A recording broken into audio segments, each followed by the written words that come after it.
علی بھی اگلا سوال ہے، قربانی کے دن کتنے ہوتے ہیں،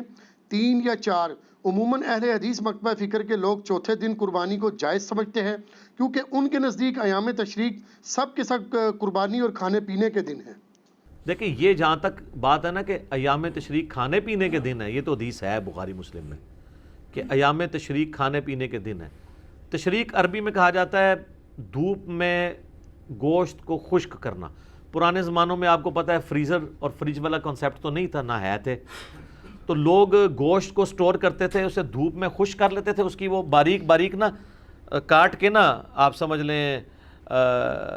چھوٹے چھوٹے ٹکڑے جو باریک ہوتے تھے وہ خشک کر لیتے تھے، وہ 5-6 مہینے تک آپ اس کو جب بھی پکائیں وہ تازے کا تازہ ہے، جس طرح آپ نے فریج میں سٹور کیا ہوا ہے، کیونکہ پھر اس میں بیکٹیریا نہیں پڑتا۔ جس طرح کہ آپ اچار کو آئل کے اندر سٹور کر لیتے ہیں، اگر آپ نے پانی ریموو کیا ہو اور اس میں آئل میں ڈال دیں، جناب 1000 سال تک بھی اگر سرسوں کے تیل میں کوئی چیز پڑی ہے نا اس کو کچھ نہیں ہونا۔ اس لیے پرانے زمانے میں جب لوگ سفر کرتے تھے تو وہ ایک دم سالن نہ بن سکے تو وہ اچار ان کے پاس ہوتا، فوراً ڈلی رکھی اور کھا لی، اس طریقے سے ان کے لیے آسانی رہتی تھی۔ تو یہ ایام تشریق کہا جاتا تھا ان 3 دنوں کو، 11، 12 اور 13 کو، اور یوم النحر آپ ملا لیں وہ جو پہلا عید الاضحیٰ کا دن ہے، 10 ذوالحجہ کا دن۔ یہ مسند احمد میں حدیث ہے کہ یہ ایام تشریق سارے قربانی کے دن ہیں، اور یہ دارالاسلام والوں نے ایک کتاب باقاعدہ چھاپی ہے، اس میں انہوں نے خود مانا ہے کہ یہ روایت کمزور ہے۔ ایک سند اس کی سنن الکبریٰ البیہقی میں بھی موجود ہے، وہ بھی جبیر بن مطعم سے ہے، اور یہ بھی جبیر بن مطعم سے ہے، صحابی رسول رضی اللہ تعالیٰ عنہ۔ لیکن دونوں میں الگ الگ جو تابعین روایت بیان کر رہے ہیں، دونوں کی ملاقات جبیر ابن مطعم سے ان کے سماع ثابت نہیں، یہ مرسل روایت ہے، چھوٹا ہوا واسطہ ہے۔ شیخ زبیر علی صاحب رحمہ اللہ تعالیٰ نے 44 نمبر جو الحدیث رسالہ ہے اس میں باقاعدہ مضمون لکھا، اور انہوں نے مجھے خود بتایا کہ یہ مضمون لکھ کے میں نے آلموسٹ 8 مہینے تک چھاپا ہی نہیں ہے، اور سارے اہل حدیث علماء کو بھجوایا کہ میں یہ بم پھاڑنے لگوں علمی کہ یہ چوتھے دن قربانی جائز نہیں ہے۔ اگر آپ کے پاس اس کا جواب ہے تو مجھے بتائیں۔ اب ظاہر ہے ان کے لیول کا کون کو جواب دے سکتا تھا، پھر انہوں نے پرنٹ بھی کر دیا۔ جب پرنٹ کیا تو سارے پھر کہنے لگے جن کا تفرد ہے تفرد ہے، تفرد تو چھوڑو، گل کرو، امت کا اتفاق ہے،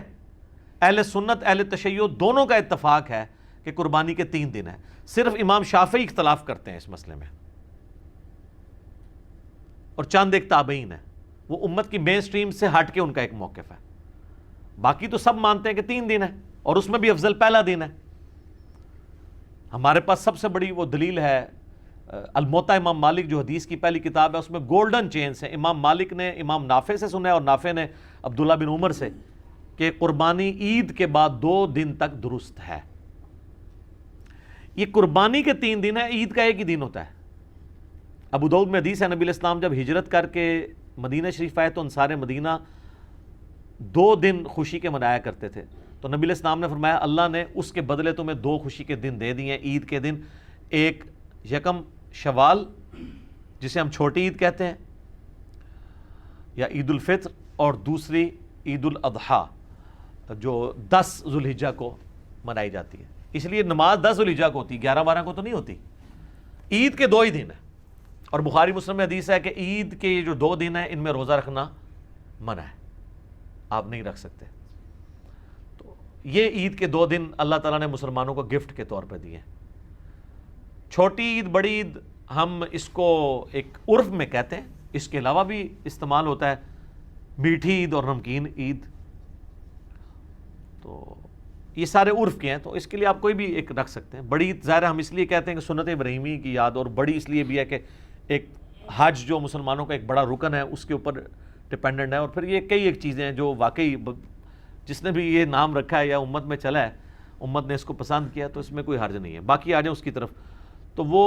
امام نافع عبداللہ بن عمر سے نقل کرتے ہیں، موطا امام مالک میں آپ ذرا چیپٹر کھول لیں قربانی کا، کہ عید کے بعد 2 دن تک قربانی درست ہے۔ تو عید ہو گیا 10 ذوالحجہ، 2 دن کون سے ہوئے؟ 11 اور 12، ٹھیک ہو گیا۔ پھر امام مالک آگے لے کے آئے ہیں کہ مجھے مولا علی علیہ السلام سے بھی یہ روایت پہنچی ہے کہ وہ بھی یہ کہتے ہیں کہ عید کے بعد 2 دن تک قربانی درست ہے، لیکن چونکہ یہ مرسل روایت ہے، امام مالک اور مولا علی میں انہوں نے اپنی سند نہیں بیان کی، لیکن اس کی صحیح سند احکام القرآن امام طحاوی کی کتاب میں ہے، وہ شیخ زبیر صاحب نے پوری سند نقل کی ہے کہ مولا علی کہتے ہیں کہ قربانی عید کے بعد 2 دن ہے،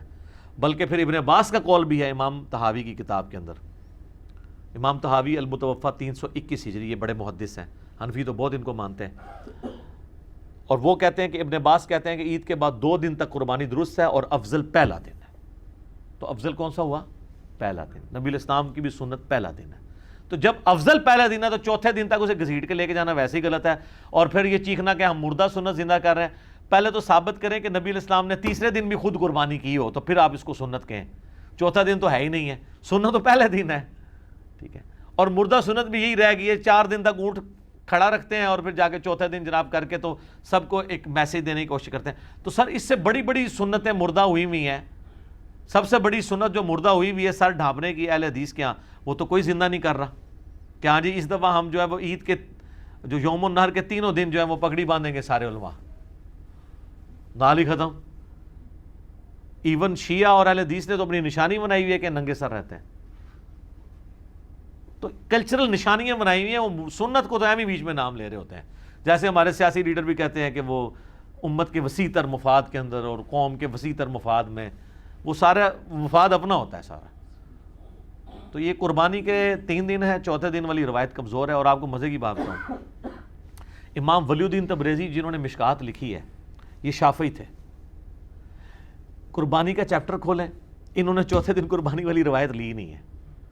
حالانکہ یہ مسند احمد سے حدیثیں لیتے ہیں، سنن الکبری البیہقی سے بھی حدیثیں یہ لیتے ہیں، مسند احمد سے تو انہوں نے سینکڑوں حدیثیں لی ہیں۔ قربانی والے چیپٹر میں انہوں نے وہ تمام ایام تشریق جو ہیں قربانی کے ہیں، مسند احمد کی حدیث نہیں لی ہے، الٹا پتہ کیا لیا ہے انہوں نے؟ لیا ہے الموطا امام مالک میں ہے، عبداللہ بن عمر فرماتے ہیں کہ قربانی عید کے بعد 2 دن تک درست ہے، اور مرسل روایت اس سے اگلی لی ہے، اور مولا علی سے امام مالک نے نقل کیا ہے کہ قربانی عید کے بعد 2 دن ہے، اور اسی کے فٹ نوٹ پہ پھر شیخ زبیر صاحب نے لکھا ہے کہ امام مالک کی مرسل روایت ہے لیکن اس کی پوری سند احکام القرآن میں موجود ہے، لہٰذا شواہد کی بنیاد پہ یہ روایت صحیح ہے کہ مولا علی بھی اس چیز کو بیان کرتے ہیں۔ تو یہ کہتے ہیں نا جی مرفوع حدیث لے کے ہیں، تو جب مولا علی بیان کر رہے ہیں تو خود بخود مرفوع ہو گئی نا، خلیفہ راشد ہے نا، کوئی عام صحابی ہو تو کہیں پہ کوئی آپ کہہ سکتے ہیں کہ اس کا اپنا ذاتی اجتہاد آ گیا ہے، خلیفہ راشد تو علیکم بسنتی وسنت الخلفاء الراشدین المہدیین ہے، کیونکہ وہ پبلکلی کام کرتا تھا، اگر وہ ذرا سا بھی مسئلہ بھی ہینڈل کرے گا تو اس کو باقی صحابہ کہہ دیں گے تم سنت سے ہٹ گئے ہو، تو وہ فوراً آپ کو ریکٹیفائی کر لے گا۔ اسی ہم کہتے ہیں صحابہ کا اجماع حجت ہے، اور خلفائے راشدین کی سنت، وہ سنت جس سے وہ ریورس نہ ہوئے ہوں، کبھی کوئی بات کر کے انہیں واپس نہ لیو، اس سنت کے بارے میں جو جاری ہو تو وہ سنت ہے، اور اجماع امت میں تواتر کے اندر شامل ہے تو وہ حجت ہوگی۔ تو قربانی کے 3 دن ہے، اہل حدیث کی ایک خوبی ہے کہ ان کو جب کوئی بات پتہ چلتی ہے رجوع کرتے ہیں۔ شیخ زبیر صاحب نے یہ 44 نمبر الحدیث رسالے میں یہ مضمون لکھا، تو مجھے صحیح طرح یاد ہے، میں I-10 میں رہتا تھا، 2009-10 کی بات ہے، ان دنوں میں وہاں پہ جو دارالاسلام مسجد تھی، باقاعدہ انہوں نے ایک قربانی کے اوپر ایک کتابچہ چھاپا اور اس میں انہوں نے لکھا کہ قربانی 3 دن تک ہے، حالانکہ اس سے پہلے اس مسجد میں چوتھے دن قربانی ہوتی تھی، انہوں نے ختم کر دی، ٹھیک ہے نا۔ اسی طریقے سے اور کئی اہل حدیث مسجدوں میں اب چوتھے دن قربانی نہیں ہوتی ہے، کوئی بہت زیادہ ہٹ درم ہو جائے وہ علیحدہ بات ہے، ادروائز سب کے سب 3 دن قربانی کے قائل ہیں اور اسی کو آگے لے کے چل رہے ہیں، اور اسی کے اندر یعنی مسلمانوں کی یونٹی ہے۔ باقی آپ مضمون لکھیں